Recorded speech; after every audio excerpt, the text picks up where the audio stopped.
on a very special episode of Zodanza. Zod talks about his beef on Twitter. I talk about my beef with the Catholic Church and Reddit. And maybe my audio will actually be good this time. All that and more on Zodanza.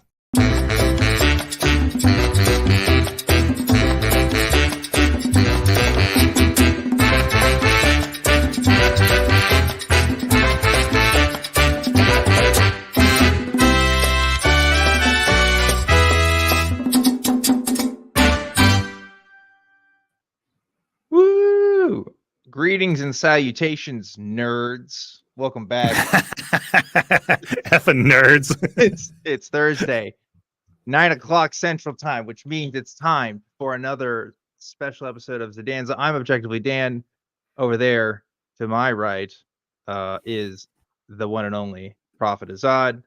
We're doing this thing. We got some stuff to talk about. I found out some stuff about the Catholic Church that happened over the holidays that I apparently missed.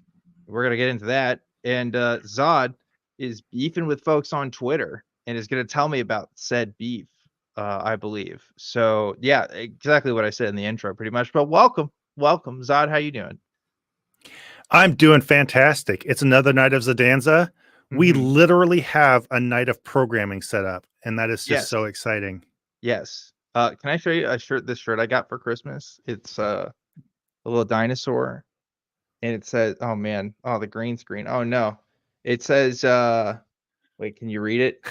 I don't want to read it because this is terrible with a P on it, and it's a pterodactyl. Oh. That's what it says. I thought it would show up better, but anyway, it's a great shirt. Thank you. Shout outs to my girlfriend's mom who got me that shirt. So yeah, fun stuff. So what's up, Zod? What's going on? Well, we have a couple cool things to talk about. First, I just want to mention we have some pretty cool stuff going on in the chat. People are suddenly starting to wonder what followers of the show should call themselves. Ugh. Should they call themselves Zodanites? Gross. Zodanza scamps? I've never tell me this. I have never been a fan of like fan culture calling themselves a name after the thing. I think it's as a person. Okay, how about now that we have Zod's Tots? Zod's Tots, that's for you. There's no Dan. Oh yeah, I just realized that's just a me thing. Okay, sorry. Go ahead. It's like there is like there's a level of narcissism there that I don't like. I don't like calling people fans of my work. I mean, I guess like colloquially, but like I don't want a fan club. I just think that's, I don't know. I don't want to encourage that kind of culture. I'd rather see other people as human fucking beings who are interested in, what other people do. There I go, cursing again in the first 5 minutes of the stream. I don't know. That's my opinion. Well, the cursing's not a big deal. The important thing is that our chat was trying to have fun, and you took a giant dump on it. So you're right. I did take a giant dump on it, but maybe we can have a name. Maybe we can have a name. I don't know what it would be. The Zodans, I do like Zodanites. Zodanites is kind of biblical sounding. It's kind of like a Mormon. Sounds like an offshoot of a Mormon tribe. I don't think we really need to settle on one. I think it's fun that people are talking about it. If you guys want to come up with something, come up with something. If we give it our blessing, get it? Yes. Then it won't be organic enough. So we just got to let it, whatever rise, whatever doesn't, and that's all cool. As the vicar of the Church of Zodanza, I will invoke papal authority and say that it is Zodanzites. So you can create a schism if you want and become the next Martin Luther, but that's what I'm decreeing today. How about the Sodomites? It does sound like Sodomites. Yeah, that is a pretty good one. I don't know. Maybe you guys have some better ones. Maybe we'll let this be a democratic institution. I think we'll let the fans decide themselves. What I just personally think was awesome is that for once people are having fun and there's just a little play and everything, and one of us stepped in and said something about semantics or being literal or whatever, and it wasn't me. For the first time ever, it was not me. Okay, well, all right. I mean, if you're saying that, I have a capacity to shit on things and shit on people having fun too, Zod. You're not the only one who can do that, if that's what you're implying here. No, I'm implying, I'm not even implying it. I'm saying that I'm the one who accidentally steps in that more often. That's all I'm saying. Okay. I know you're perfectly capable of being a killjoy, but I just I don't think you're a killjoy. I think that's going a little too see far. again, we're in the middle of a fun bit and you're being literal. You're right. Holy shit. What happened? Did we switch personalities? Is You this know like what it is? I turned 28 this week, and I'm getting older. It's no longer cutesy anymore, you know, for me to do things. It's like that episode of South Park where they just see like shit everywhere. That's how I'm feeling. It's like everything is shit, cynical and I, so maybe I was maybe you thinking can more help. in line. I was Mm. thinking more along the lines of a Freaky Friday on a Thursday thing, but Freaky Friday. We should do that for a Halloween episode. I dress up as you, and you dress up as me. I don't know how that would work. You just wear a t-shirt or something, and I just like get a cool I thought beard. of doing that just in general, just like, put on a tank top. Listen, sun's out, guns out. That's all I'm saying. It's no sun out, so no guns are out. But it'll happen again. You just wait. Anyway, I am to get this show back on track, let's talk about you and the platform X, the artist formerly known as Twitter, that you post on. So you're having some back and forth this week. yeah. So unfortunately, I do still post things on Twitter. It's just where the people are. And occasionally I can fall off for a week or two and then I suddenly pick it up again because you have to stay a little bit engaged or you have to have a place to vent those little things. So this whole thing falls within the context of our conversation about Christian nationalism and kind of how it intersects with apologetics. So we'd mentioned earlier, for any of you who might not have caught it, first off, shame on you. Try to watch more attentively. But second off, we talked about how apologetics kind of supports Christian nationalism. It provides a little bit of the rationale for it potentially. So whenever somebody says, why should we be basing laws on your idea of what God wants, they can point vaguely to all these apologetics that supposedly prove why he exists. And that gives kind of a scientific, or someone might say secular, basis for why that belongs in the discourse. Yeah. Anyway, but we don't see them associate really closely with it. But as Dan pointed out, they don't really call it out maybe as much as they could. And so between enabling it and not saying enough about it, they maybe kind of help support it a little bit. There is one apologist who I notice will openly say things against Christian nationalism. That is my good buddy, Inspiring Philosophy. Best friend. BFF forever. Oh, yes. We are the absolute best of friends. Now, some people might find him off-putting if you're the kind of person who doesn't like off-putting behavior. And, he can be a little Inspiring Philosophy. But I do appreciate the idea that he is against Christian nationalism. But like we mentioned last time, I don't think it comes from as much of an urgency about Christian nationalism as much as it does trying to wash Christianity's hands of it. And if you followed him at all, you know that he takes the kind of strange stance that the best way to combat Christian nationalism is to have everybody be more Christian and go to church more, which I find just weird and incorrect. But anyway, within the context of him speaking up against Christian nationalism to one extent or another, he tweeted something. I'm just going to call it tweet. I'm going to dead name X because it just deserves it. It's not a person. It's the, brain fart. No, it's not dead naming, because if you go to www.twitter.com, it brings you to the website. I don't know. There you go. Exactly. So just to get right down to it, here's what happened. I kind of retweeted. I tweeted a picture of something he shared. Basically, this enemy of Christian nationalism, this person who's just greatly concerned about it. This is like 3 layers of retweets or whatever. Sean McDowell had mentioned Pornhub was blocked in 2 more states. Inspiring Philosophy says, keep fighting, keep advancing, with this image of a priest or something holding up a cross while a bunch of soldiers are moving forward behind him. Yeah. And I just said, yeah, this looks like the imagery and message of someone who's against Christian nationalism. Sounds fair, right? No, it is 100% a fair criticism, because ask any Christian nationalist what they think about porn.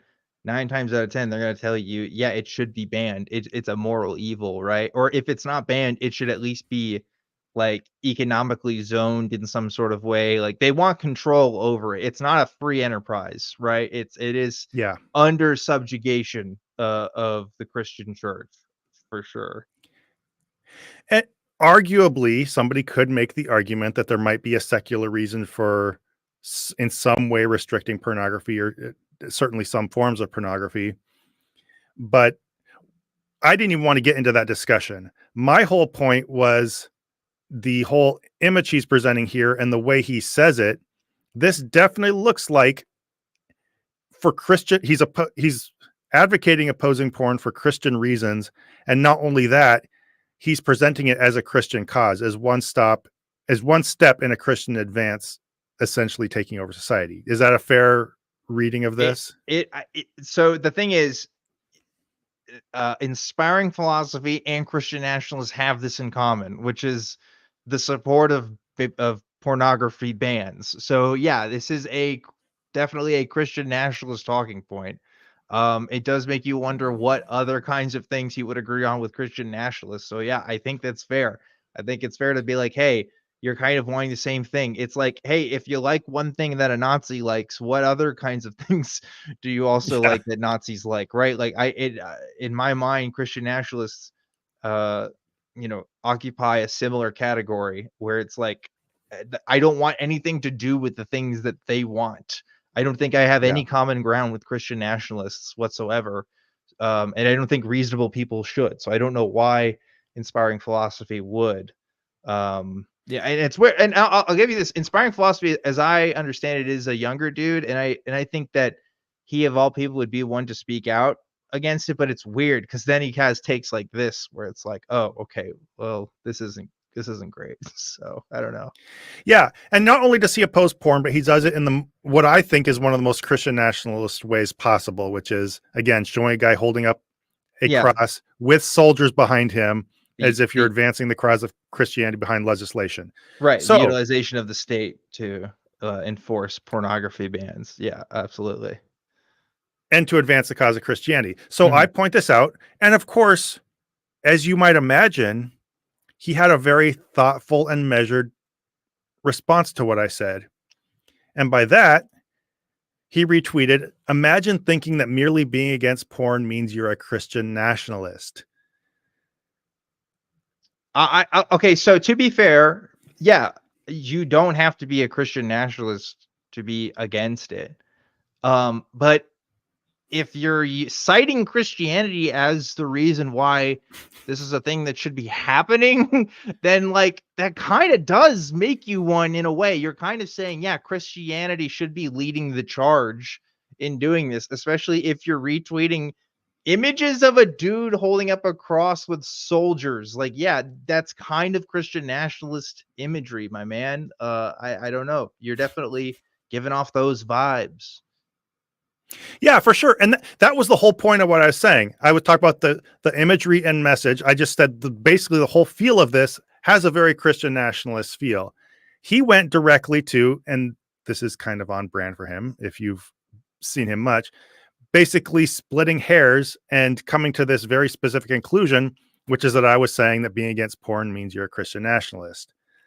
Not what I was saying. Yeah. As Paul says, and hi, by the way, advancing Christian morals by marketplace of ideas is evangelism. Advancing Christian morals by means of legislation is Christian nationalism. True. And like if we were having this conversation, Zod, where he just had those words, I would say, yeah, okay, maybe he's not. But like again, it's the imagery, it's the vibe also as well. I think it is calling towards similar themes, and that should give you pause, right? So yeah. And at first, I didn't want to dive into this with him because I know how these conversations go. I just said not what I think and not what I said. And he responds, then please be careful in how you word things next time, Ooh. which I found just delightful. Fight. All right. You're getting messy in here. So what'd you say next? So then I just said, so you discuss an issue of legislation by showing someone leading a bunch of soldiers while holding up a cross and saying, keep fighting, keep advancing. Then assume my comment says being against porn is Christian nationalism. Yes, I must be more careful. And then he goes, so are you accusing me of promoting Christian nationalism or not? War hyperbole is often employed in issues. It's a far cry from, and I can't see the rest behind our little slideshow thing. But basically, he responds to a concern about the imagery he's using and how he depicts this whole issue by splitting hairs, which is his thing. There's really nothing new here as far as that goes. And when you say this is kind of a beef, to me, this isn't really as much about a beef, even though I enjoy sharing the beefy part of it. I'm not going to lie.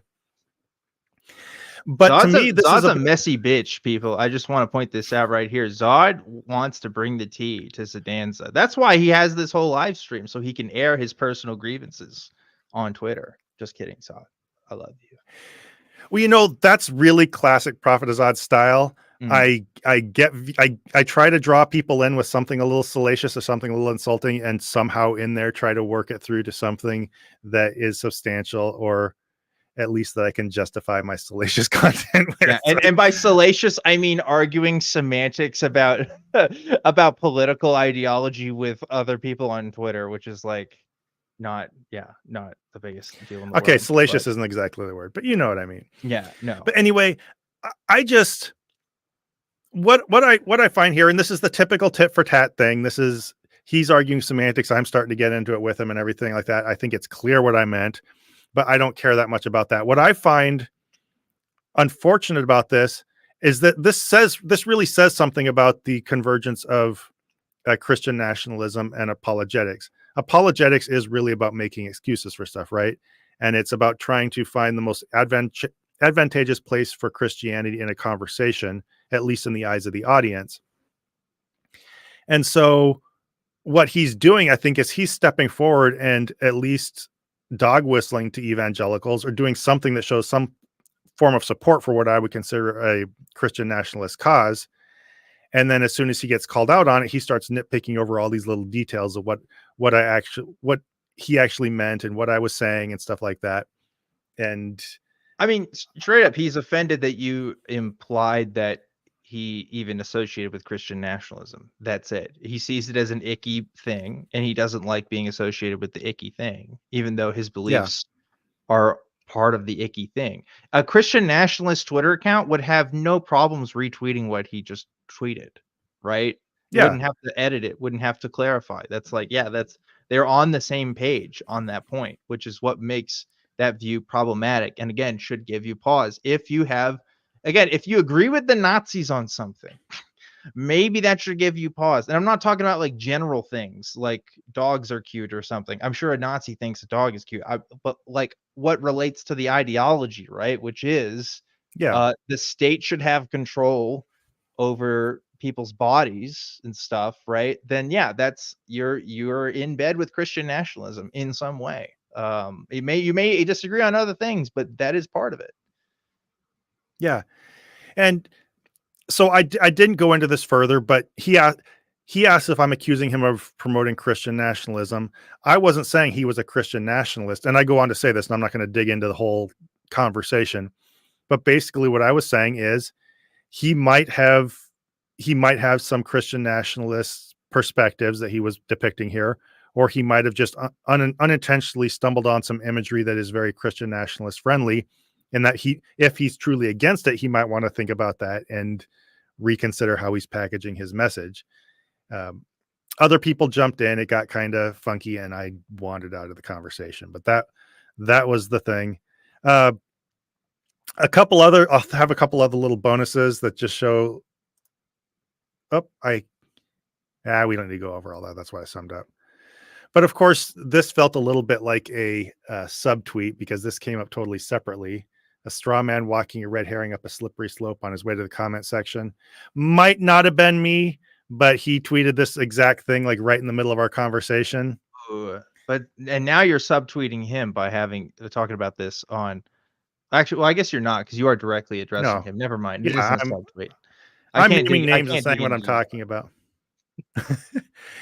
And then Seth Andrews stepped in and said, I found that the Puritans who scream the loudest about a particular sin often have a closet full of suspiciously familiar. So he was suggesting that we might find some news about Sean McDowell at some point, that it doesn't always end up being true, but I think there's some kind of truth there. But this is, again, his little nitpicky thing. Watch Thinking Atheist closely. When he screams out religious people secretly wanting to oppress others and force their beliefs on everyone, it's probably because he secretly wants to, given his own logic here. And which is nonsense, because Seth wasn't saying there's a logical progression between speaking out on something and secretly doing it. He was saying that in this specific instance, it's not a logical progression. It's a trend we've seen among evangelicals or just Christians in general who speak most loudly against a specific issue. Right. It's the classic going against gay people and actually being gay sort of thing, right? It's that similar kind of mindset, and he was kind of calling that out. But I don't know. I don't think Seth Andrews is interested in forcing other people to believe the way he does. But I mean, maybe I'm biased because I know Seth, but I don't think he's like that. So I don't know if there's a big message here or a big lesson or anything like that, but I thought it was interesting how we saw that interplay between Christian nationalism and apologetics right after we'd been talking about it. And also what I think this does. Oh yeah, I went there for sure.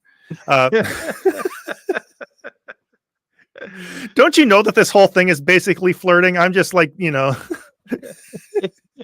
isn't shooting spitballs at the back of his head in class. Have we systematically tried this strategy, across the board? I feel like this is an avenue we haven't explored yet. Maybe we have to flirt with everyone and see what happens. I don't know.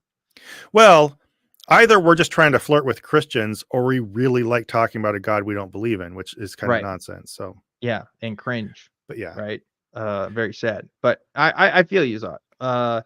Yeah. Look,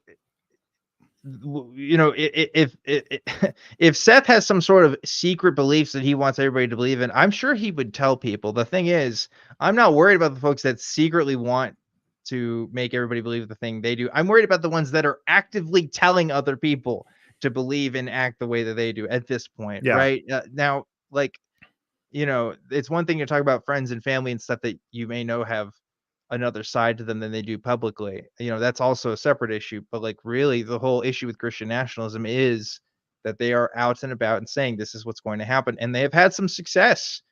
And it's scary. It's scary to see, because they haven't needed a whole lot to get there. It feels like, I don't know, and that was a big part. If there's a takeaway from this other than just drama, I think a big thing was how much I find it is very appalling and it's kind of an existential crisis how much Christian nationalists are just brazenly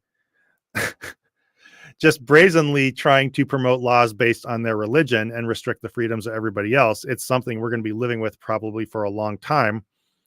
And he just straight up stepped up, and I'm sorry, I don't care what you want to say about it. He did step up and, through at least the subtext of what he said, endorse a very strong Christian nationalist perspective, using legislation to push the Christian agenda.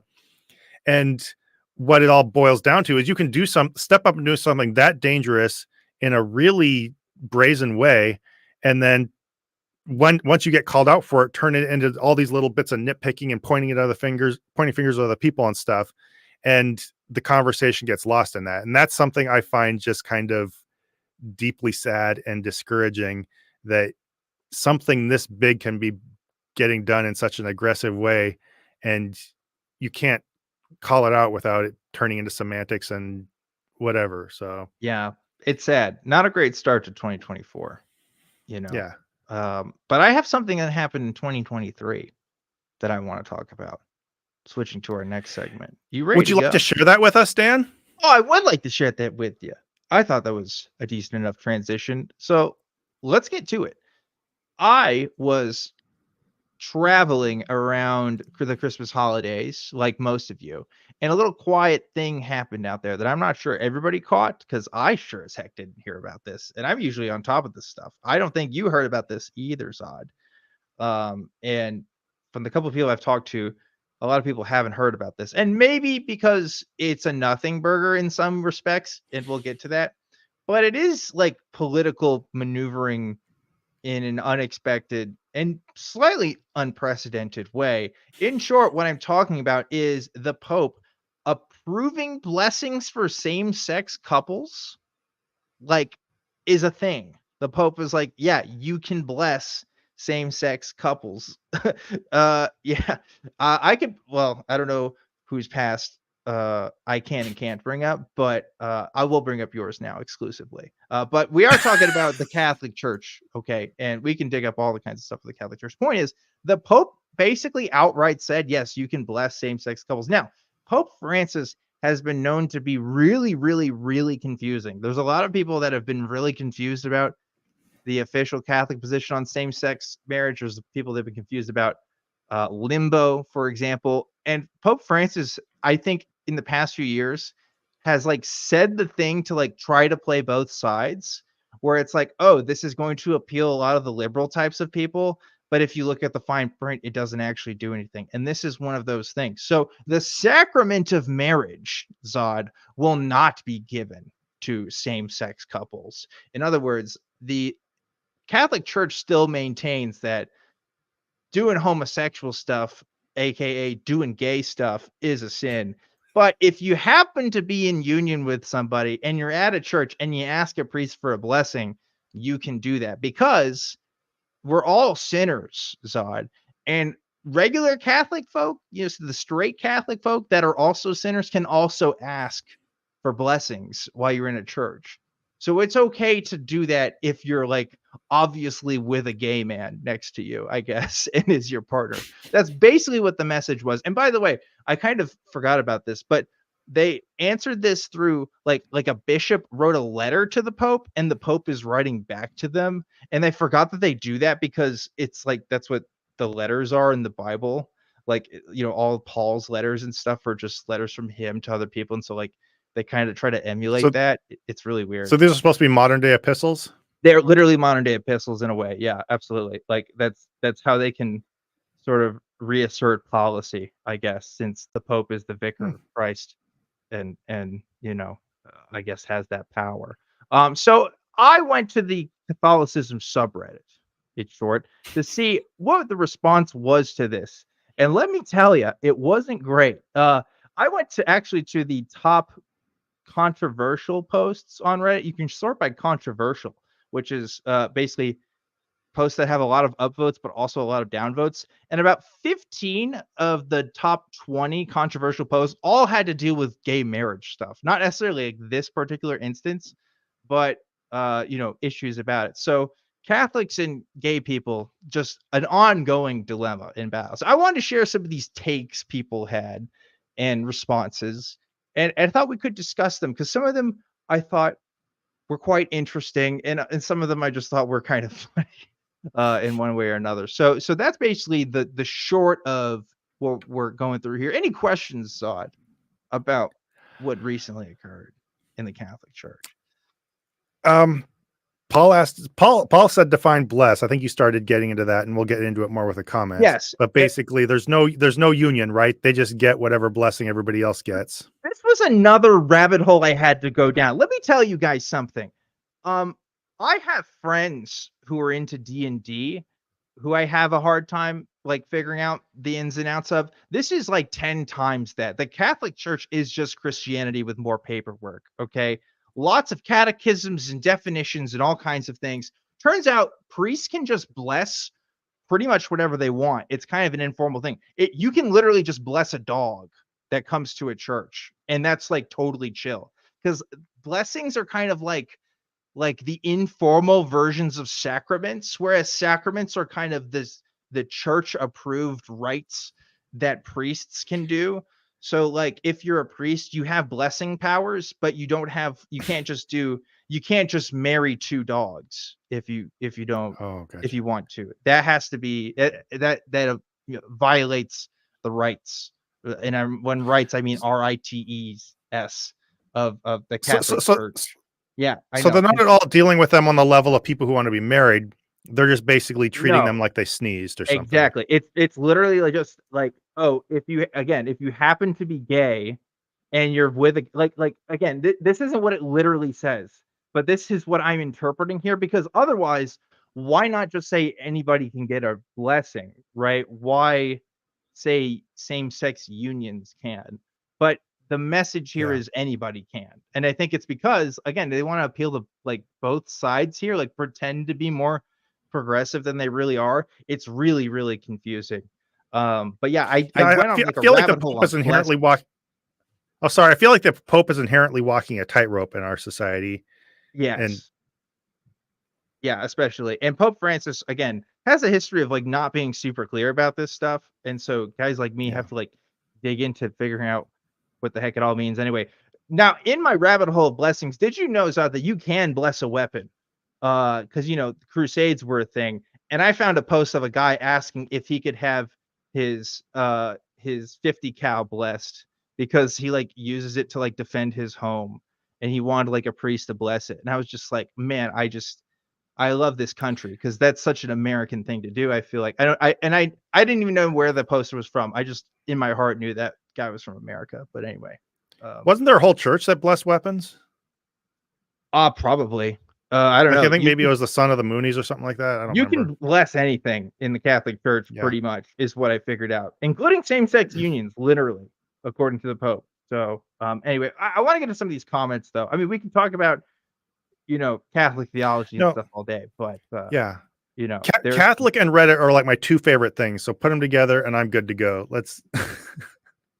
I love it. Okay, so let's see if we can get this super visible for you guys. It might be a little on the smaller side, but I will read it out loud for you. This is the first slide posted from someone called Lurking Catholic who said, and this is a comment on a news story that's reporting on this, sort of the same sex union blessing stuff. Is saying, is the document awful because it will open up scandal, which Francis probably won't address harshly enough? Yeah. Does the document bless sin? No. Someone comments back, how can you bless a couple and not the union? If it's just a blessing of the person like anything else, why the need of the document? Why, if it's just a blessing, the priest can't have liturgical clothes on? It is a blessing of the sin. The church has betrayed its followers. It doesn't excommunicate the heretic Martin and punishes loyal followers like Strickland. Strickland is a bishop that recently as soon as this news came out, did a very public blessing of a same-sex union, and definitely meant it in the I'm glad you guys are gay kind of way, not like the oh this is just an everyday sort of thing. Like yes, you're gay and I'm loving it. Like that was definitely like there was a photo op for it. Okay, like they wanted to do that. So obviously there's scuffles in the Catholic Church as to whether or not this is a good thing or not. But before I move on, this post is interesting because, like, yeah, it kind of is blessing the sin a little bit. I don't think he's totally wrong there, right? Because if you're acknowledging the same sex part of it, doesn't that acknowledge the sin part of it? Again, I'm not Catholic, but I don't Yeah. know. So, There's a point where I feel like you are turning a blind eye to something and communicating something about your stance on it. Like, I don't know. yeah. So conversation goes forward saying, you bless the individuals who want to align their will with God's, not the individual's actions that keep them away from that.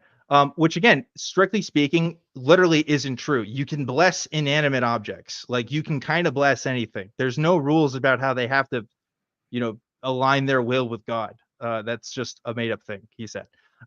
This document is obviously an olive branch to Germany that addresses them in all but name. The liturgical addressing is a reference to how Germany was doing their illicit blessings. And this was true. The German Catholic Church was drafting documents to basically, figure out how they were going to bless same-sex marriages and possibly, do more than that. So again, I had to dig a lot of references here. Catholicism is like its own continuity that I have to keep track of. It's really difficult. You became a straight up Catholicism nerd for this, or you just were more one. I might turn this into I don't know. I might have to do a whole Catholic deep dive segment on Truth Wanted now, because it's like I put too much effort into it now. Now I've crossed the threshold. So another user comments, you can bless people. Blessing people is not blessing their sins. Otherwise, anytime a priest blessed you, he'd be blessing your sins, which is true, right? I think it's a fair point in this made up continuity of blessing magic. Yes. By continuing the liberal media's lie, you are supporting the liberal media. It's amazing how many supposed Christians allow themselves to spread the lies of the devil on the grounds of faithfulness. And honestly, I don't think people are meaning to spread the lies of the devil. I really just think people are confused, because it's just a very confusing scenario. Like, it's not at all super clear, like, what Pope Francis means. When you hear the Pope condones blessing same-sex marriage, or sorry, same-sex unions, that kind of makes you think he's okay with the gays, that he's like all right with, the whole kit and caboodle, but he's not. He's talking about like a very specific sort of political act, which is again not super clear. I hear two different things here. I hear on one hand the phrase he can bless the unions, and I think I've heard that before. Mm-hmm. And then on the other hand, I'm hearing that when you get into the nitty gritty of it, he's not actually blessing the unions. He's just blessing two people who happen to be in a union. Yes. Is that correct? Yes. And so the analogy, the analogy that's given for this thought is, well, two people, I live with my girlfriend, but we're not married. So can we still receive a blessing even though we're living in sin? Yes, we could. Absolutely could. And so the same goes for what they refer to the gays as disordered couples, disordered relationships. They can still receive that blessing. So Dan, would you consider this blasphemy? Yes, that's a good pun. I'm surprised I didn't read that through all of my Reddit shenanigans I had to go through to get these. But yeah, there's a lot of blessed lore that I had to go through. And to be honest, I still don't completely understand it. But I don't know. I'm not Catholic, so I guess it's not my problem. Moving on. Here's another comment. Can I ask you one more quick question?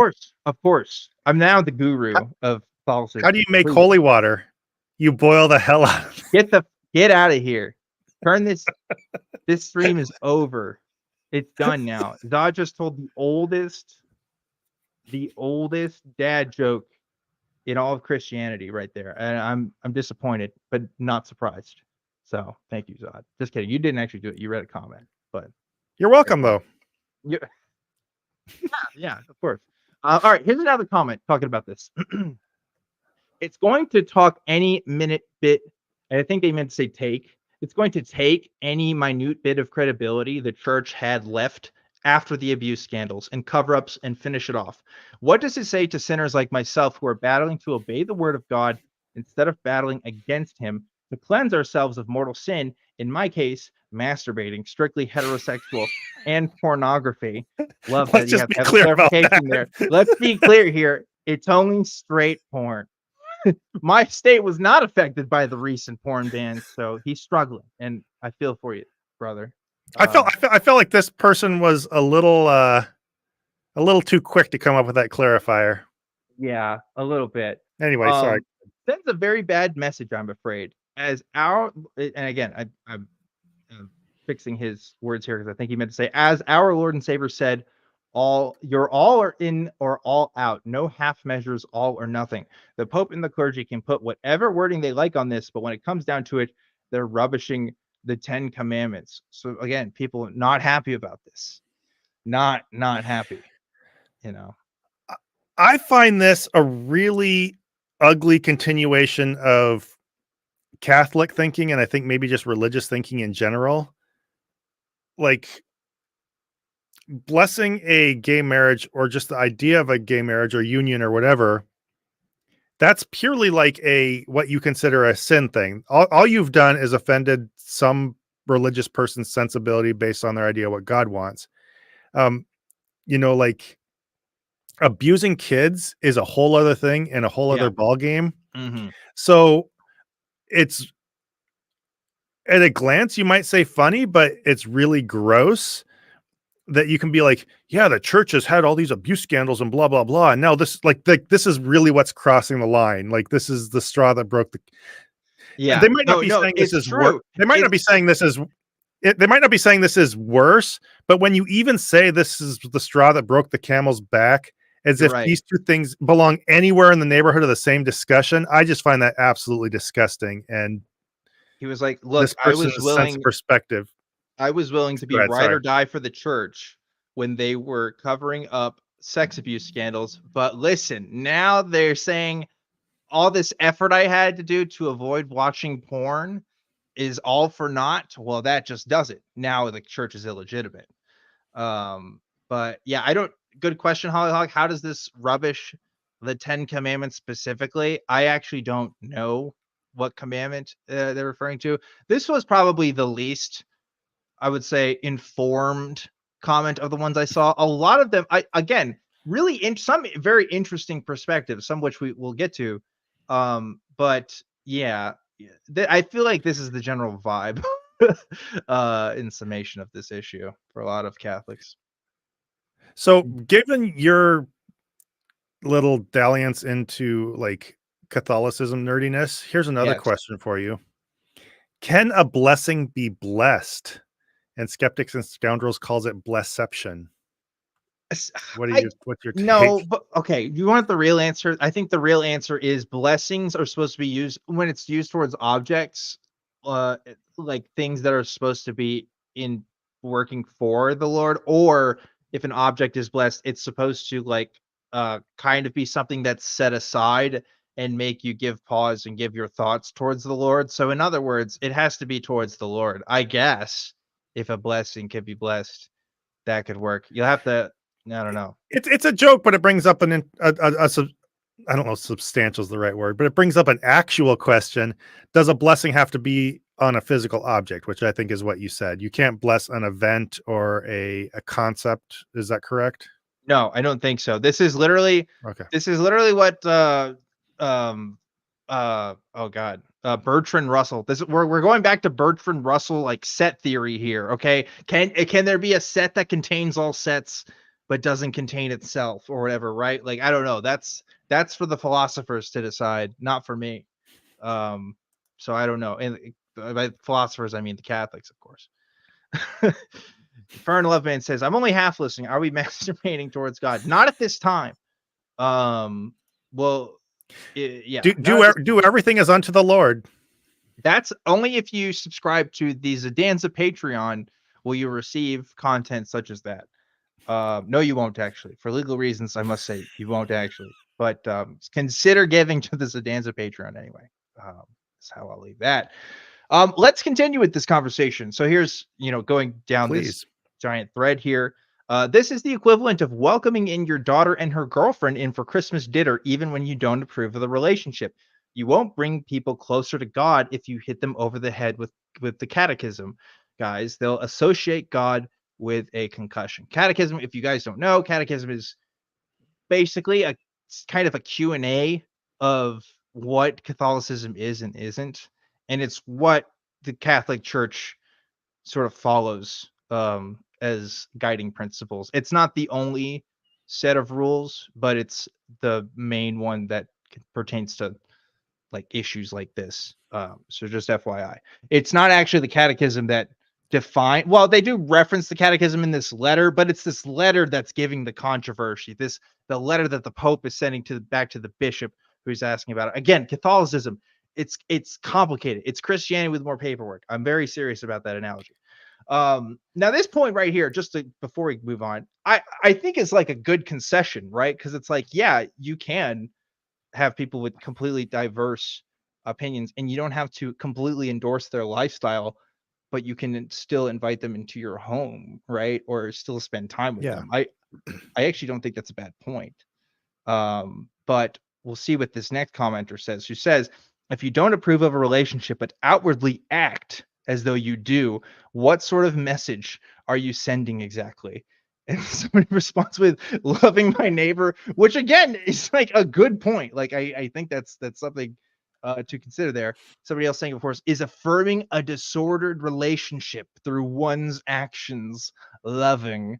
And so there's another couple comments there. We'll go ahead and read it. For one person quoting the Bible saying, for when I was hungry and you gave me something to eat, I was thirsty and you gave me something to drink, I was a stranger and you invited me in, I needed clothes and you clothed me, I was sick and you looked after me, I was in prison and you came to visit me. And they comment to responding, cool, what bearing does that have on my comment? Do any of those have anything to do with by appearances of affirming a disordered relationship? So a lot of things happening here. Zod, what are your thoughts on this? Well, number one, it's interesting. This felt like a conversation about what a church considers sinful. And then all of a sudden, when it becomes convenient for the conversation, this becomes a disordered relationship. So now we're not tolerating what we think is sin. We're enabling something that is what I assume they think mentally unhealthy for other people. And that is a kind of card that Christians like to suddenly pull out sometimes. One thing I see the whole running through this thread, and I think it kind of underlies the whole issue. There's this tension over what kind of ideas we're talking about here. And I think, like if somebody, it's based on the nature of what they consider wrong and why in this particular instance. Like if one of your kids like dragged a dead body into the house and had blood all over him and stuff, would you welcome them in then? Probably not. They did something absolutely horrific, and you'd probably call the police. You wouldn't just sit there and have dinner with them and act as if nothing happened. You would. It feels more natural anyway to do that if they come in with somebody in a relationship you don't approve of for religious reasons. And I think the stark difference between those two things is because one, it does have to do with evident actual harm and something that deeply goes to the core of somebody's behavior and along with the safety of the situation in a way that calls for some kind of separation. You're not just going to sit there and have a normal visit that night. And I think the reason this feels more normal is because that is a superficial reason to disapprove of somebody, much less cut them out of your life. Yeah. And so I think these people are spinning their wheels trying to get at something that's being obscured by the fact that this is a dumb reason to disapprove of somebody. They feel that deep down. They can't get traction into why you should dislike this people or why you should kick them out of your life, but they don't know then what to do considering the fact that they think this is super sinful. I went longer than I thought I would on that, but I just find that very fascinating. And I think that's what's creating a lot of this confusion when all these people are trying to discuss this. No, yeah, again, it's on my count, it's completely arbitrary. It is 100% arbitrary. A post ago, we just saw a guy who said they were struggling with the sin of masturbation. Okay. If you knew that and you kicked them out of your house for Christmas, does that make you a bad guy? Well, look, you don't want to condone, the thing that they're doing. Okay. It's a picking and choosing here. This all boils down to how cool are you with gay people? Are you cool enough to let them in and hang out with them and be friends with them? Or are you so much against it that you can't even be in the same room with them if they're with their boyfriends or girlfriends? I mean, the fact is a lot of people, Catholics included, have warmed up to people being gay, and it's become more normalized across the world, not universally, obviously, but progress has been made. And so people are willing to tolerate these kinds of relationships. And I think a lot of family dynamics are what that first comment is describing. It's, yeah, I don't really approve, but I love my daughter, so I'm going to let them in with her girlfriend, even if that's not for me. So it's progress of a kind. It's still condescending, but this all comes down to how cool are you with gay people? That's really it. There's no verse you can cite. There's no, I know people tried in this conversation, but really that's going to be your defining metric at the end of the day. Well, and to give a generous reading to what that previous person said, I don't think the distinction, at least that they were trying to give, was homosexuality versus masturbation. I think their point was that they struggle with it. They're trying not to. And so I think their analogy might be, if I just walked into the church carrying my dirty magazine with me, you know, would you bless me then if I'm just basically coming in your face? That's I do fair. this all the time. And I'm so I think what you're saying is substantial. I think there's a much stronger reaction to one specific sin than to others. But to that one specific person's point, I think it was more, how do you struggle with a sin and you're there at the church trying to get help with it, versus you just go and be like, this is how I want to live, and it's in opposition to your church, but still bless me. And I No, can at least see the logic between the two of those. That's fair. I realized as soon as I was making that analogy that it was kind of weak, because you're right. Because like there is a difference that Christians will see, Catholics in particular in this instance, right? Of people recognizing it's a sin or a problem and they're trying to work on it, versus just saying, yeah, I don't think this is a problem at all, i.e., having a same-sex partner, right? But yeah, I still think like if you're it's 2024, if you're in America and you are like, yeah, I can't have this person at my home, that's just pure bigotry at that point, man. Like a lot of the world has moved on. You can too if you really want to. But I don't know. That's a personal problem. That's not a Catholic Church problem or Bible problem, I feel like, because a lot of Christians are And totally okay with doing it. So I don't know. in fairness to your point too, though, and to just give some clarity to this issue, I struggle with sin too is definitely used to obscure the fact that you want to treat them differently. Yes. Uh, and Yes. so I think that is a disingenuous thing to say, even if there is a logic to it. Yes. Yes, for sure. Let's We do move have on. someone in the chat who struggled with masturbation.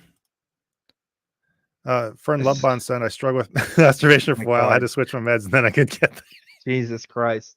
We're gonna get Okay, go kicked off ahead. of YouTube so fast. I'm surprised we're still here. We're under the radar right now, I guess. They're pounding on my door. Let us in, Plinkett. Oh man. Okay, so a few more slides here. Another point in this, again, all coming from the same post. These ones here saying, user saying, can't I have one place safe from the gayness? My family my family has gays in it now. The TV keeps talking about gays. My video games have pride flags. Social media blows up with it regularly. Even conservative news is weirdly focused on gays. I'm done, man. I'm not homophobic. I'm homo fatigued. Which he said video games, so you know this dude was a gamer gator back in the day. He's all about that cause. But yeah, homo fatigued is awesome. That's a fun phrase. I really like that. Oh my gosh. Yeah. This, I can't point to why, but this has a smell of Poe about it. I don't know. No, dude, it's the video games. The video games told me that was real. That dude is mad. He saw a pride flag in Spider-Man and he was not happy about it. I Oh feel yeah, I know that's definitely a thing, but yeah. Just the way he does it. I don't know. It probably could be a real. Oh yeah, this I think is what had gotten me thinking about that. Dude's name was Moist Flap 16. Yeah, okay. So all right, there is credence to the argument this could be a Poe. But he does keep like to be fair, he does actually talk about it in this conversation. We'll keep it up here. Somebody else commenting, Hermit Monk living in Neo Sodom. We can see how a blessing it is to be called to that life. Kind of a random thing, but I just think calling something Neo Sodom is like a very cyberpunk version. I just imagine like a cyberpunk Bible now, which is kind of cool. Somebody commenting on that username saying username does not check out as a source of a moral high ground. And he responds, I'm not the moral high ground. I'm exactly the type of person you would think up that screen name. And then later on, it's not captured in the screenshot, but he does go on to say, like, oh, I struggle with sin and stuff too, blah, blah, blah. So, there's part of it. But this person responding back says, I appreciate your honesty. Just know that it can be very, very hurtful in a way that definitely does not lead people to Jesus. Talk about the gays pejoratively and as if they were gross or some kind of boogeyman. I guess your post just comes across as if you're saying that you don't want to be around anyone whose struggles you have to put up with as if they're beneath you. Not saying that was your intention. That's just how it feels from an outside perspective, which is totally, absolutely true. Now, again, it's not covered in the screenshot, but he goes on to say, "Oh, I'm inspired. I really like these kinds of comedians and stuff. Like, I'm into this kind of comedy, so I'm super into hyperbole." Is kind of his defense after this, which is like doesn't address what's Hyperbolic being war said here. imagery. Yeah, hyperbolic Hyperbole war is just an imagery. excuse for everything. I guess it is. Yeah. But yeah, how could we not include this, right? The homo fatigued. That was Is good for a laugh. It's sad if that person really thinks that way, which it sounds like they do, but that would have been a good satire if yeah. it was. I mean, I guess like if you are so primed to notice it, which to be fair, I was trained to notice it too, right? Like Yeah. as a kid growing up in Central Texas, right? When something was gay, you called it out or you made note of it, and it does kind of stand out to a non-queer person. But now that I have many queer friends and I don't know, I'm just on the internet in general, it's just kind of like a normal thing now. So it doesn't register to me. I'm not homo fatigued. I'm just accepting that gay people exist, but this guy does not like it that he's got gays in the Let's family, apparently. I So just realized something. I think we should park for a moment on this idea of being homo fatigued. mm.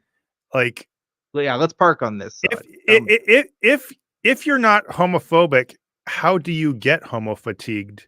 Mm, Like unless it bothers you inherently on some level. Like I'm yeah, sorry, even though LGBTQ people and their relationships are more visible now than they probably were in the past, and definitely in the remembered past of most of us, like unless that's somehow a problem for you, you've still seen a lot more heterosexual relationships all yeah. around you, right in your face. This probably has a lot more non-gay couples in their family and in their church and everything like that. I don't think they're probably hetero fatigued. So I think there's something else going on here more than just the pure volume of gays being shoved in their face. It's like saying, "Oh, there's all these black people in movies and rap now. I'm not racist. I'm just black fatigued. Real tired of seeing Yeah, the blacks exactly. everywhere." Like, yeah, dude, you're I have fucking no racist. I have no problem with them, but they're like in my family, in my They're just church. They're everywhere.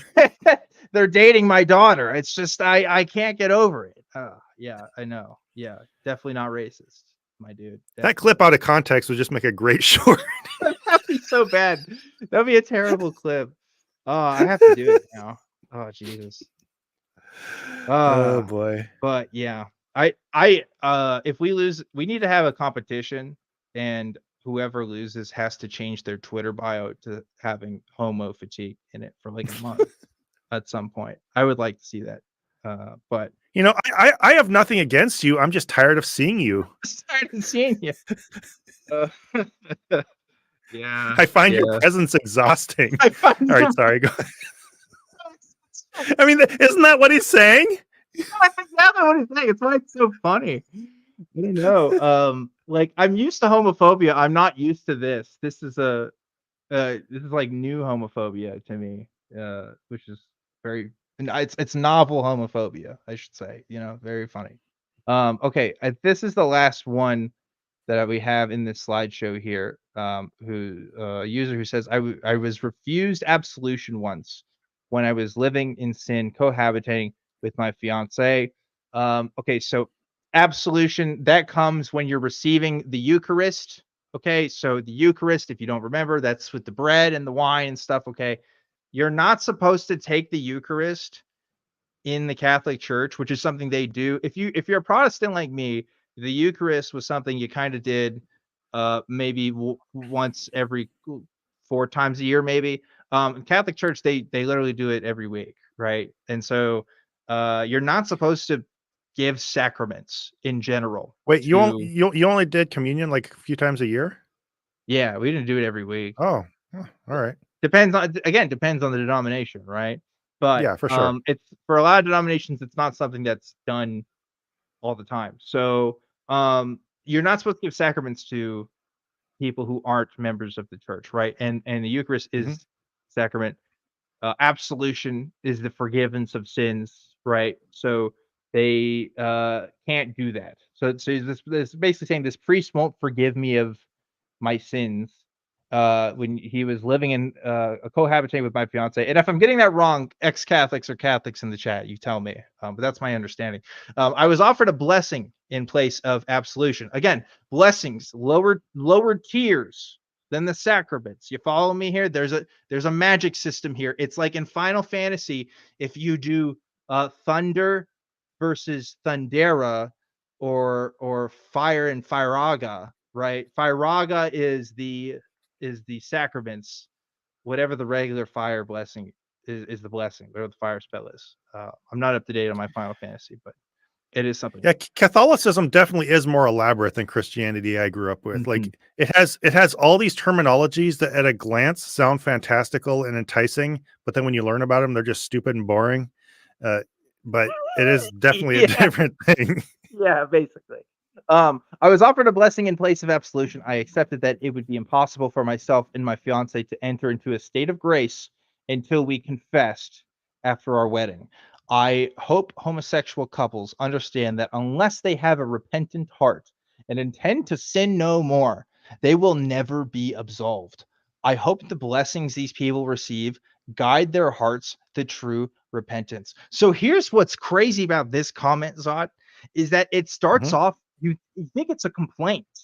He's like, yeah, I didn't get absolution for Yeah. my fiance. And you expect him to say, that sucks. But instead, he's like, yeah, I didn't get it. So these gays out here, they shouldn't get it either until they repent. And the crazy part is he didn't get it until like he didn't get absolution until he was already married. So he did not confess to his sins until he was married, so that having sex with his wife was no longer a sin.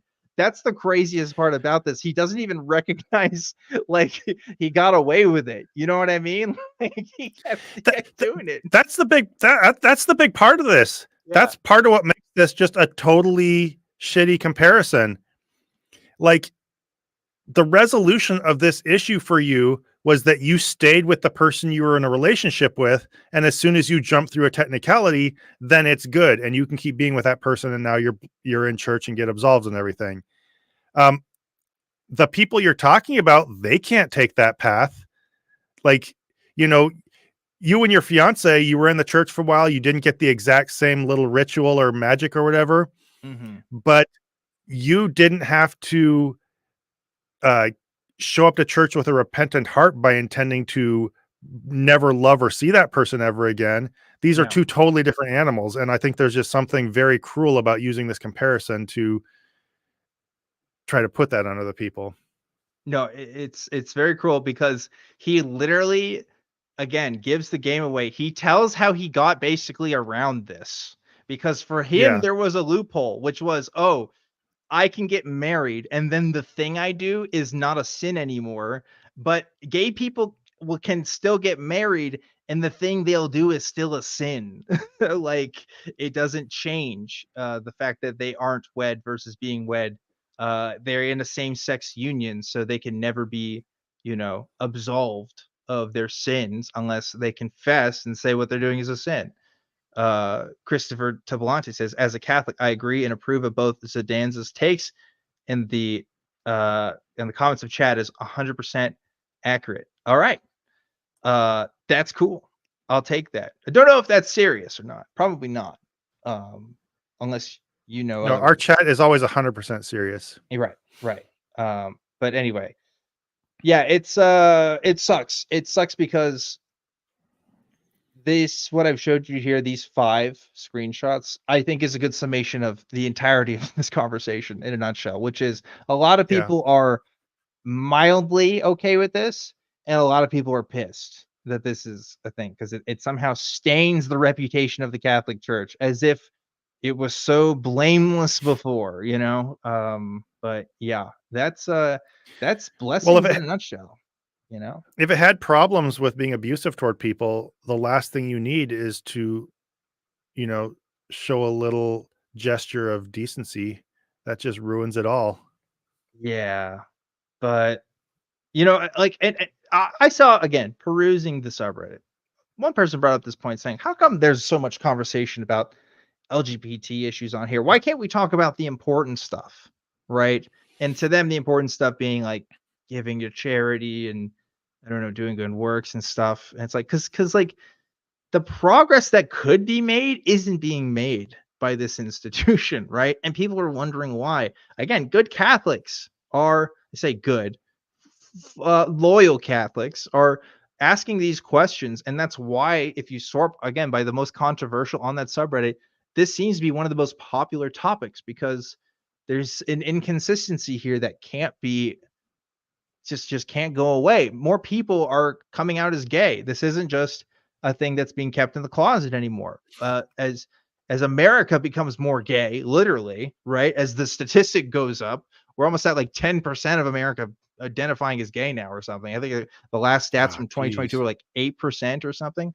Like it's No not going to wonder they're be getting just a fatigued. yeah. Every first of all, everyone's going to be homo fatigue. But second of all, it's just not something you can put back. So you kind of Yeah. have to address it, But anyway, I'm ranting over here.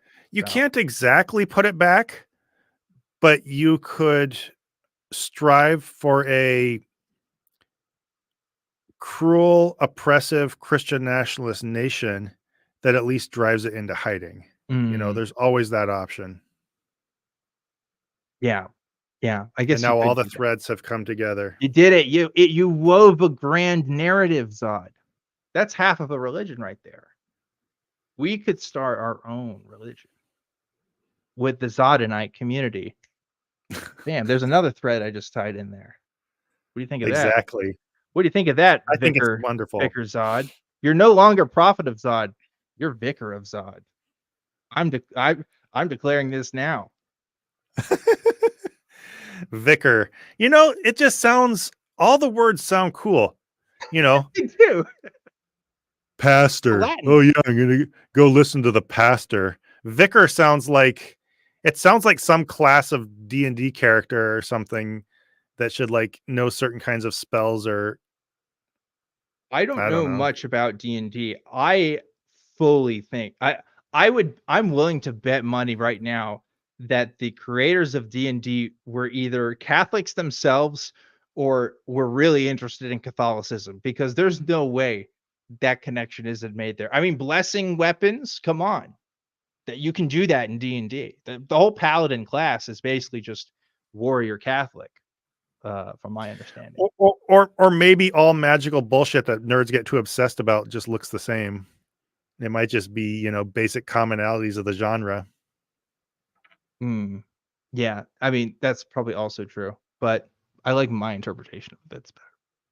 By the way, I love how people were talking here in the comments about they did correctly. There's fire and there's Firaga, and then there's also another Fyra. That's what it is. Fire, Fyra, and Firaga, and then Flare/Faraha. So there you go. Thanks for the updated Final Fantasy spells there. I think it only contributes to my point, if anything. But yeah, that's Yeah. pretty much all I had on this segment here, Zod, about this rabbit hole I went down from figuring out what the heck is this news story even talking about to seeing people's comments and then having to like Wikipedia a bunch of stuff and then like figure out what they were talking about. It's this whole other continuity that I'm just not super equipped to address, but I'd like to learn more so that I can talk about it. 99% of the time we're talking about other kinds of Christians. You learned enough to pass as a reasonable Catholic nerd in this. Thanks. I have to give you that. Thanks. I'll take that from the also non-Catholic in here, who probably also grew up with the same myths that I do, right? That like Catholics worship Mary and stuff, and like well, they kind of Everything I know about Catholicism, I learned from an 8th grade Abeka book. that's interesting. Everything I knew about Catholicism was Baptists talking shit about Catholics. Or an Abeka book, in other words. Yeah, one and the same, I suppose. Yeah. We're at 10:10 here in the stream, Zod. What should we do now? I was going to ask you, do you want to wrap things up, or would you like me to read a little bit of Secret of the Rhino 7, a TRZ chapter book? Oh, yeah, that's great. We should read a little bit, I think, maybe. Okay. Leave a Now the comment on problem our is you web haven't zone read if you would ahead of like. time, right? No, I have not. Okay, so we don't know if this will actually be entertaining or not, or if we're just reading out of a children's book for no good reason. Well, it's the end of the stream, so who cares? Okay. This is where we experiment.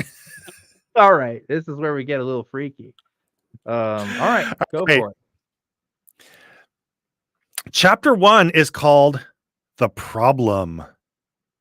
You know, you got to immediately kick things off with a little bit of tension with, like, you know, the suggestion of suspense. A problem is literally the thing that builds tension, so they're kind of on the nose here. All right.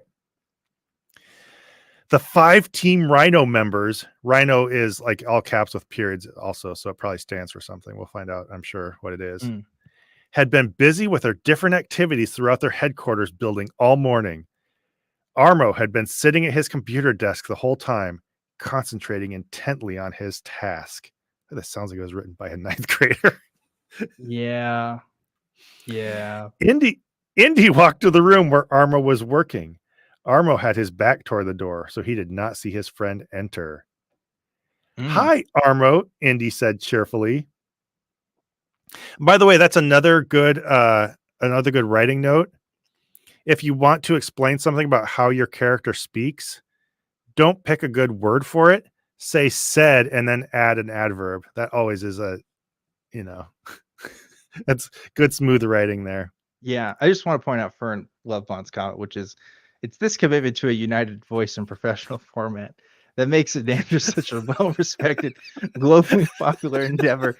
And if that's not the greatest fucking dig that this show has ever gotten from its fans or followers or whatever the fuck you want to call it, I don't know what is, because that's great. Props to Fern.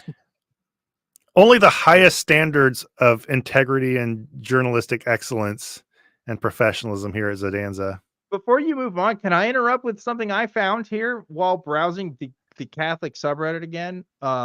Sure, that sounds unified and professional too. Yeah, there's a statement here Yep. from members of the Conference of Africa, the Symposium of Bishops, Conferences of Africa and Madagascar, or CCAM, which has now penned a response today to this same-sex union. And the title of this response is "No Blessing for Homosexual Couples in the African Churches." And this is basically saying, yeah, we're not going to do it. I think I haven't read all this. But do I sense a schism happening here? Is this going to be the new scandal? Is gay people, and not even for marriage, but just blessings? Maybe it is. Maybe this is the start of something new. I don't know. I think Catholicism has like so microschismed all over the place that it's just in crumbles. Probably. I don't know. Just thought that was interesting. By the way, a fun fact, a synonym for quickly said is ejaculate. So maybe that's why this book for Christian children did not choose to go that route. Oh no. Anyway, all right. Let's go back to our regular read. No. We need to go back to our regular middle school reading of okay, whatever this book is. How long is this? A whole chapter? It's a chapter book, right? What? Yep. You have a selected problem. The problem goes for, we're starting on page 5. It goes to page 11.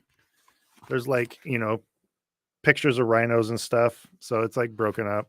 Yeah. Strippers thing. I can't. I'm microschisming right now. I think you enable this, Zod. We have the horniest comments. And it's not even, I shouldn't even say horny. It's just dirty minded. It's just like potty humor at this point. But it's always sex related. It's always something sexy being said. And I don't know how. Well, they know all these Final Fantasy terms and stuff, so they're like probably going out getting action all the time. Hey, you need to stop. Final Fantasy is cool again. Okay, they got lots of like good stuff All right, it's not just for nerds. It's globally accepted. It's a globally accepted phenomenon. I will defend Final Fantasy's honor just to spite you. So I'm sure all the trendiest versions just love it. there's one of them where you're basically playing as the Jonas Brothers, and you like drive around in like a car, like a sports car, but also like fight people with magic and swords and stuff. I think that was 15. I might be wrong. Final Fantasy friends, So correct me. But the way I remember Final Fantasy is like little block characters this big walking around on a map on the Sega Genesis. right. So I'm That's- sure I'm thinking of a totally different game than There's you are. been at least 15 of them, and I guarantee more than that because there's like a jillion spin-offs and remakes too. So and like the Christian church, actually, not all of them actually kind of relate to each other. Some of them do, some are like direct sequels to others, but most of them aren't. We could really keep going with the whole Final Fantasy Christianity metaphor. I think there's something to be said there, to be fair. Probably. You know, just ask Frank Turek. He'll tell you. I'm sure Frank Turek is super up to date on the Final Fantasy lore and community. I would love to have a conversation. If I get to debate Frank Turek, the first thing I'm going to ask him is, so what did you think about the Final Fantasy VII remake? And would love to hear his thoughts on that. Absolutely. By the way, people are calling you out because Final Fantasy was not on the Sega Genesis. So you're a fake gamer. I feel like it was. The NES, for sure. Anyway, you know, all those RPGs look the same at that period of time. Are you RPG fatigued? I got that way when I was younger. I haven't really played them in a while. I'm sure you did. I'm sorry. I'm being not chivalrous. We need to go back to this reading. Please continue. Thank you.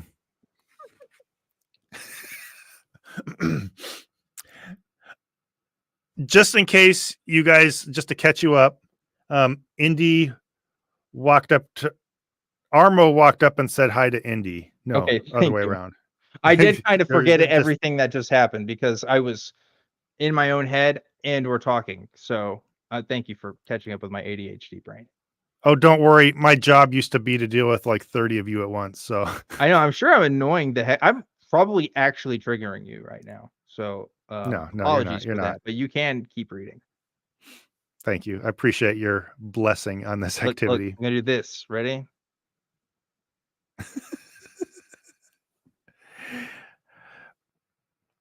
Armo did not. If you don't talk, it's me nothing but me reading a book. And who wants to? I'm sorry. You need me to unzip this? I can keep this unzipped. Okay. Yeah, okay. Find the middle ground, Dan. That's where the art is. You're right. You're right. Okay. Armo did not respond, so Indy said it again a little louder. Hi, Armo. Oh, hi, Indy, Armo replied as he turned his swivel chair around to face his friend. That's not clunky at all. That's a sentence? Oh my God. Wait, really? Yes, literally. This is page Armo 1. replied as he turned his swivel chair around to face his friend. Wow. Like, you should teach high schoolers to write better than this. Are there pictures to this book? There will be. I'll show you when we get to them. Okay, thanks.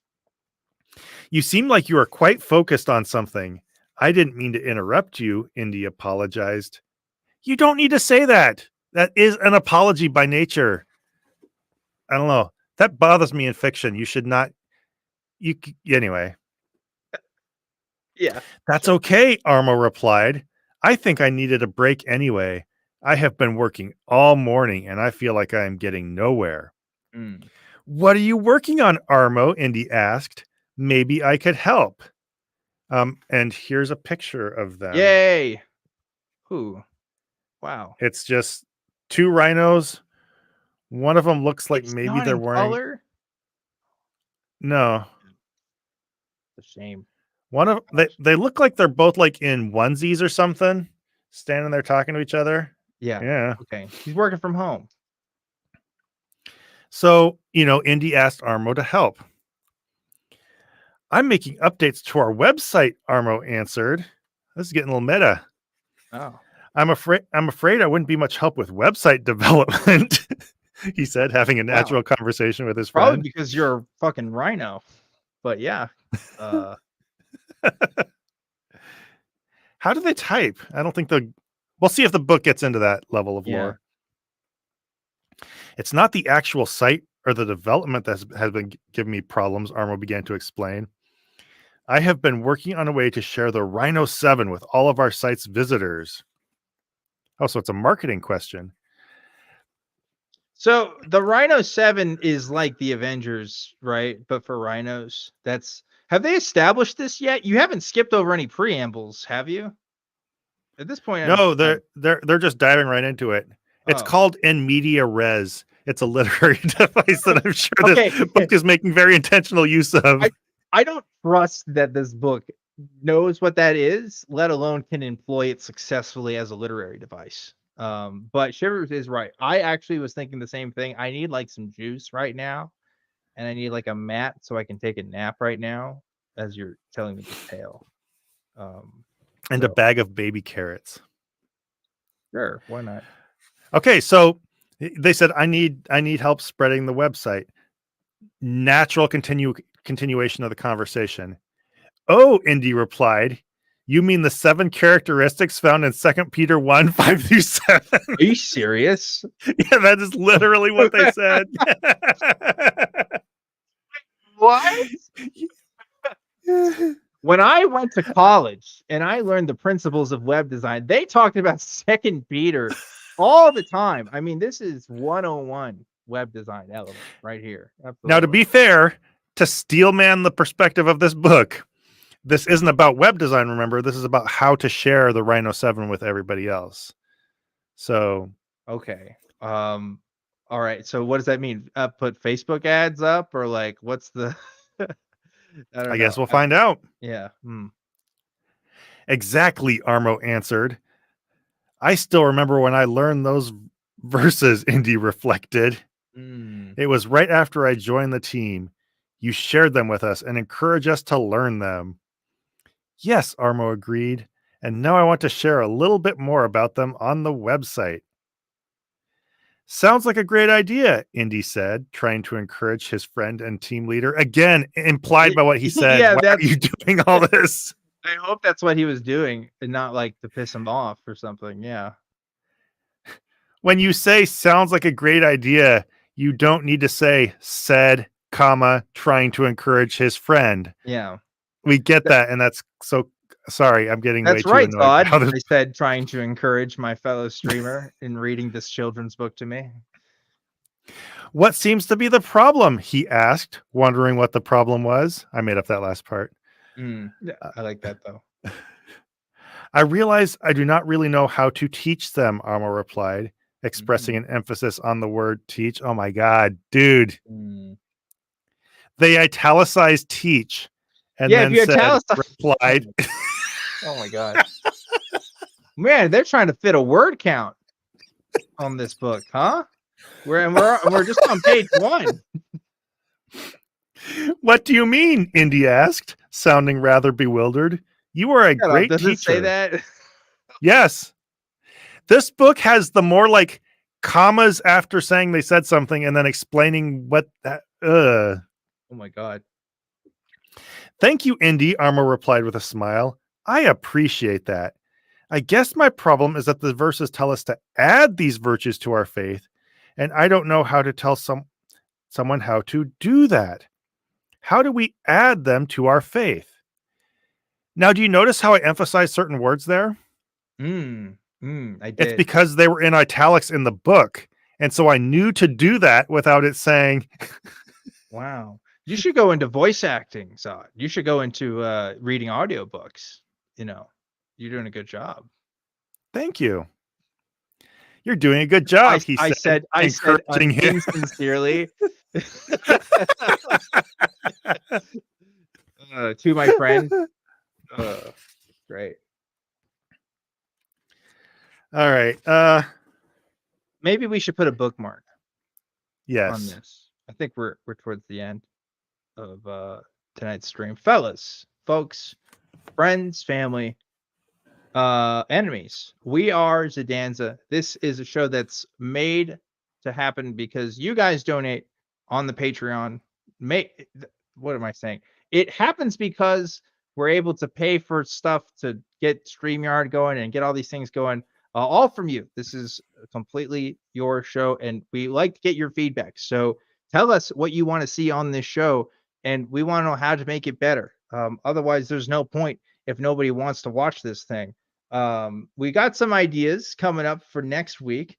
We may be bringing in a special guest and doing something that, let's say revisiting a popular bit from last year. You got to tell them, Dan. You got to tell them. Okay. If you guys like Sydney Davis Jr., we are going to be having her next week for the first ever 3-person Zodanza show, and we will be doing what did we call it? Zodanza theater. What are we calling this? Zodanza Chick Tract Theater, I think is patent pending. We're doing a chick tract. We're doing a chick tract again because you guys really liked the one that we did around Christmas, and why not make this a threesome? So we're making we're gearing it in Sydney next week, and we will be reading some chick tract material for you, and I'm really looking forward to it. So I had to give it away this week, make you guys come back for next week because it's gonna be a hoot, I think. And Brian, first time watching, thank you for showing up. Yes, thank you guys for showing up. Please like and subscribe and spread the gospel that is Zodanza, as I command thee. I said upon the rock to the Zodanites at home watching with their computers and tablets and things. Spread this gospel, spread this word, and you will be blessed by the Vicar of Zod and his compatriots, aka me. That's it. That's all I have. That's pretty much Zodanza. Zod, we like to have a sign off every week. Do you have a sign off for this week's Zodanza? My sign off for this week is thank you all for coming. We enjoy having you in our community, he said, telling them how much he enjoyed having them here on the show. I like that. Then he turned to Dan and with a cheerful voice said, "Let's roll the end credits." Yay, said Dan with a gleeful cheer. Good night, everyone. Thanks for watching. We'll see you next week. Voy a cantar esta canción con mucho cariño de mi corazón a la República Dominicana, la casa del merengue y la casa de la bachata. Voy a cantar esta canción con mucho cariño de mi corazón a la República Dominicana, la casa del merengue y la casa de la bachata. La la la la la la la, la casa del merengue. La la la la la la la, y la casa de la bachata. ¡Hey!